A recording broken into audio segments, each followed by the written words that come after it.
पहला प्रश्न है कि दिल्ली सल्तनत के किस शासक ने लौह और रक्त की नीति को अपनाया था?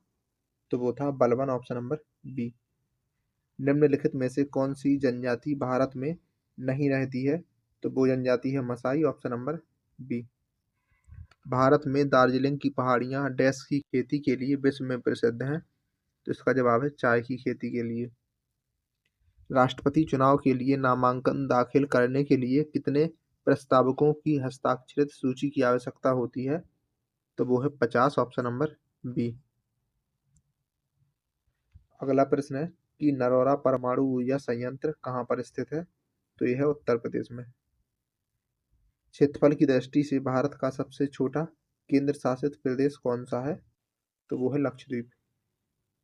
इंपीरियल बैंक ऑफ इंडिया के राज्य के स्वामित्व में पारित होने के बाद भारतीय स्टेट बैंक को किस वर्ष बनाया गया था? तो इसका जवाब है वर्ष 1955 में। भारत का नेपोलियन किसे कहा जाता है? तो समुद्रगुप्त को, ऑप्शन नंबर सी।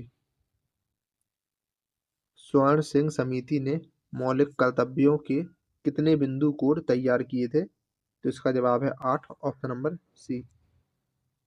अगला प्रश्न है कि सिंधु घाटी सभ्यता का विशाल स्नानागार कहाँ पाया गया था? तो मोहनजोदड़ो में, ऑप्शन नंबर बी। भारत के नागरिकों के लिए मतदान की न्यूनतम आयु क्या है? तो वो है 18 वर्ष।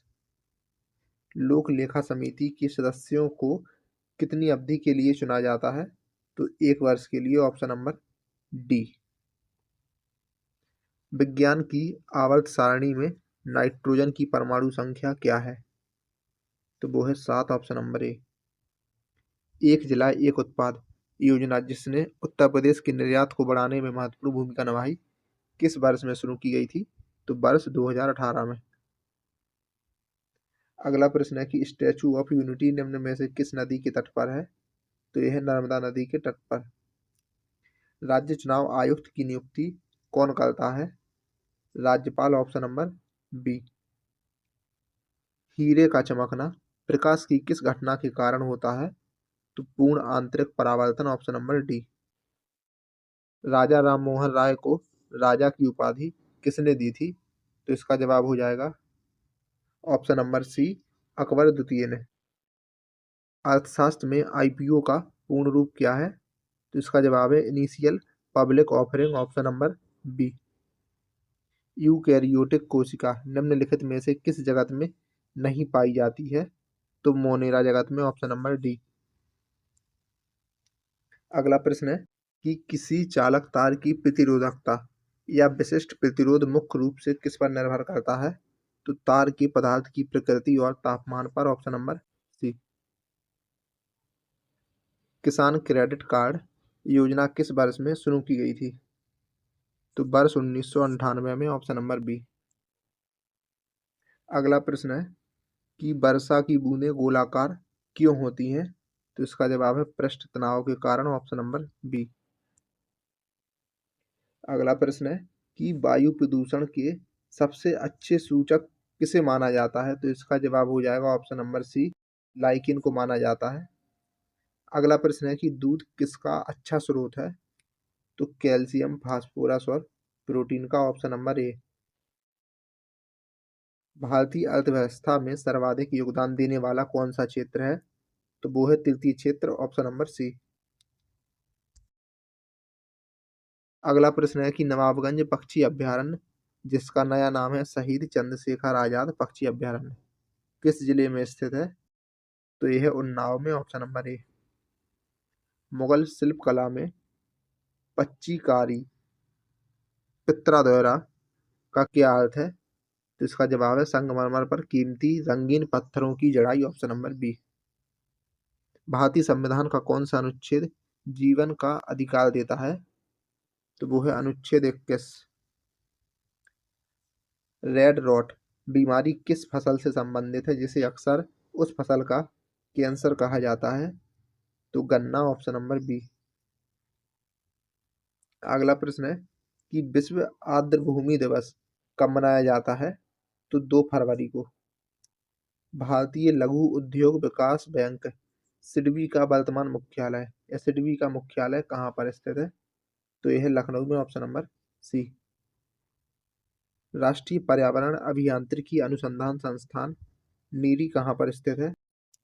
तो यह है नागपुर में, ऑप्शन नंबर सी। अर्थशास्त्र के नोबेल पुरस्कार की शुरुआत किस वर्ष में हुई थी? तो वर्ष 1969 में, option number C. Banaras Hindu विश्वविद्यालय का शिलान्यास किसने किया था? तो हार्डिंग ने, ऑप्शन नंबर सी। अगला प्रश्न है कि राज्य शैक्षणिक अनुसंधान और प्रशिक्षण परिषद SCRT की स्थापना उत्तर प्रदेश में कब हुई थी? तो वर्ष 1981 में। गुप्तकालीन दशावतार मंदिर, जो कि उत्तर भारतीय मंदिर वास्तुकला नागर शैली का एक प्रारंभिक उदाहरण है, उत्तर प्रदेश में कहाँ पर स्थित है? तो देवगढ़ ललितपुर में। अगला प्रश्न है कि भारतीय राष्ट्रीय कांग्रेस के पहले अधिवेशन की अध्यक्षता किसने की थी? तो व्योमेश चंद्र बनर्जी, ऑप्शन नंबर सी। अगला प्रश्न है कि उत्तर प्रदेश में सिंचाई का सबसे बड़ा स्रोत निम्नलिखित में से कौन सा है? तो वो है नलकूप, option number B. Uttar Pradesh में पंचामृत योजना क्या है? तो इसका जवाब है गन्ना किसानों की आय बढ़ाना, ऑप्शन नंबर बी। अगला प्रश्न है कि उत्तर प्रदेश में सिलिका सैंड के विशालतम भंडार मुख्य रूप से किस जिले में पाए जाते हैं? तो Prayagraj, option number A. Uttar Pradesh में स्थापित होने वाला पहला भारतीय प्रौद्योगिकी संस्थान कौन सा है? तो वो है IIT कानपुर। लट्ठमार होली में भाग लेने वाले पुरुषों को किस नाम से जाना जाता है? तो हुरियारे, ऑप्शन नंबर बी। भारत में वन्यजीव संरक्षण अधिनियम कब लागू किया गया था? तो वर्ष 1972 में। लाल कॉलर श्रमिक का संबंध किस क्षेत्र से है? तो प्राथमिक क्षेत्र से, ऑप्शन नंबर ए। राजा टोडरमल भूलेख प्रशिक्षण और सर्वेक्षण संस्थान उत्तर प्रदेश के किस जिले में स्थित है? तो यह है हरदोई में, ऑप्शन नंबर ए। अगला प्रश्न है कि वित्तीय कार्यवाही कार्यबल का मुख्य उद्देश्य क्या है? तो मनी लॉन्ड्रिंग और टेरर फंडिंग का मुकाबला करना, ऑप्शन नंबर बी। एशियाई विकास बैंक का मुख्यालय कहाँ पर है? तो मनीला में, ऑप्शन नंबर बी। कोबरा किस केंद्रीय सशस्त्र पुलिस बल की एक विशेष इकाई है? तो CRPF की, ऑप्शन नंबर बी। होमगार्ड संगठन की स्थापना का मुख्य उद्देश्य क्या था? तो नागरिक सुरक्षा, ऑप्शन नंबर बी। अगला प्रश्न है कि बिरहा, कजरी और रसिया का सही क्षेत्रीय मिलान कौन सा है? तो बिरहा पूर्वांचल, कजरी मिर्जापुर और रसिया ब्रज से, ऑप्शन नंबर ए। अगला प्रश्न है कि स्लीपर सेल किसे कहते हैं? तो इसका जवाब है आतंकवादी जो सक्रिय नहीं है और आदेश का इंतजार कर रहे हैं, ऑप्शन नंबर बी। भारतीय मसाला अनुसंधान संस्थान कहाँ पर है? तो कोझिकोड कालीकट में, option number B. Social media शब्दावली में मीम की सही परिभाषा क्या है? तो एक छवि या वीडियो जो किसी विशिष्ट दर्शक वर्ग के विचारों और भावनाओं का प्रतिनिधित्व करता है और अक्सर हास्य के लिए है, ऑप्शन नंबर बी। अगला प्रश्न है कि निम्नलिखित में से कौन सी एक नकदी फसल या वाणिज्यिक फसल नहीं है? तो वो है बाजरा, option number D. Munshi Premchand की प्रसिद्ध रचनाएं कौन सी हैं? तो गोदान और गबन। ज्वालामुखी के मुख से ज्वालामुखी के मुख से बाहर निकलने के बाद पिघले हुए पदार्थ को क्या कहा जाता है? तो लावा, ऑप्शन नंबर बी। निम्नलिखित में से कौन सा अधिकारी राजपत्रित अधिकारी की श्रेणी में नहीं आता है? तो वो है इंस्पेक्टर, ऑप्शन नंबर बी। अंतर्राष्ट्रीय न्यायालय के न्यायाधीशों का कार्यकाल कितने वर्षों का होता है? तो 9 वर्षों का, ऑप्शन नंबर सी। यदि कहीं आग लगने की दुर्घटना होती है तो आप किस नंबर पर कॉल करेंगे? तो इसका जवाब है ऑप्शन नंबर सी, 101 पर। भूकंप की तीव्रता मापने वाला यंत्र कहलाता है सीस्मोग्राफ, ऑप्शन नंबर सी।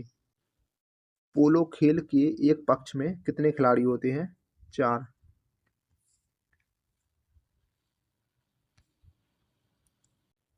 अगला प्रश्न है कि द एक्सीडेंटल प्राइम मिनिस्टर पुस्तक किसने लिखी है? तो इसका जवाब है संजय बारू ने। भारतीय आईटी कंपनियों और उनके संस्थापकों का सही मिलान कौन सा है? तो इन्फोसिस, एनआर नारायण मूर्ति, ऑप्शन नंबर सी।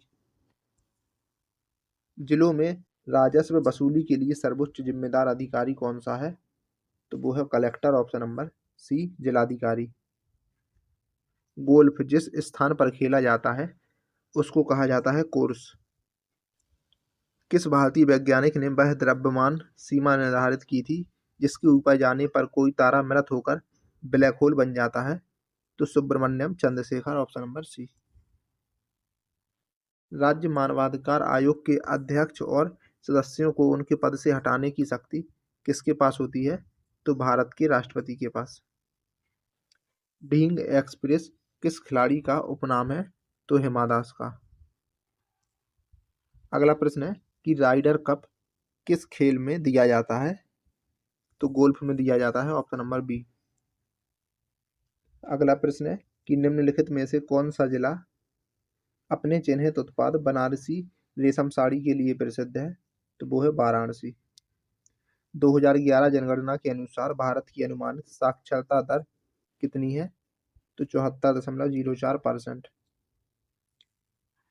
रेलवे पुलिस के संदर्भ में जीआरपी का सही पूर्ण रूप क्या होगा? तो government railway police, option number B. Red data book में किनका विवरण दिया जाता है? तो संकटग्रस्त पौधे और जीवों का, ऑप्शन नंबर बी। किशोरी बालिका योजना में लक्षित आयु वर्ग कितना था? तो 11 से 14 वर्ष, ऑप्शन नंबर बी। 2011 की जनगणना के अनुसार उत्तर प्रदेश की कुल साक्षरता दर कितनी थी? तो 67.68%। अगला प्रश्न है कि राज्य में पुलिस का सबसे बड़ा अधिकारी कौन होता है? तो डीजीपी, पुलिस महानिदेशक। कस्तूरबा गांधी बालिका विद्यालय योजना उत्तर प्रदेश में कब शुरू हुई थी? तो वर्ष 2004 में। मिशन मौसम का शुभारंभ कब हुआ? तो 14 जनवरी 2025 को। दरोगा की वर्दी पर लगे स्टार की संख्या कितनी होती है? तो 2 स्टार। अगला प्रश्न है कि 2011 जनगणना के अनुसार उत्तर प्रदेश में महिला आबादी कुल आबादी का लगभग कितना है? तो 48%, option number B. Traffic police की वर्दी का रंग कैसा होता है ताकि उन्हें दूर से पहचाना जा सके? तो सफेद शर्ट और नीली या खाकी पैंट, ऑप्शन नंबर बी। अगला प्रश्न है कि नव भारत साक्षरता कार्यक्रम की अवधि क्या है? तो वो है 2022 से 2027। रानी लक्ष्मीबाई महिला सम्मान कोप है एसिड अटैक पीड़ितों के लिए, option number B. Uttar Pradesh police का झंडा किस आकार का है? आयताकार। 2011 के आंकड़ों के अनुसार निम्नलिखित में से उत्तर प्रदेश के किस जनपद की जनसंख्या न्यूनतम है? तो वो है महोबा की। बेटी बचाओ बेटी पढ़ाओ योजना का प्राथमिक लक्ष्य समूह क्या है और इसे किन मंत्रालयों के द्वारा संयुक्त रूप से चलाया जाता है? तो महिला एवं बाल विकास, स्वास्थ्य और शिक्षा मंत्रालय, ऑप्शन नंबर बी।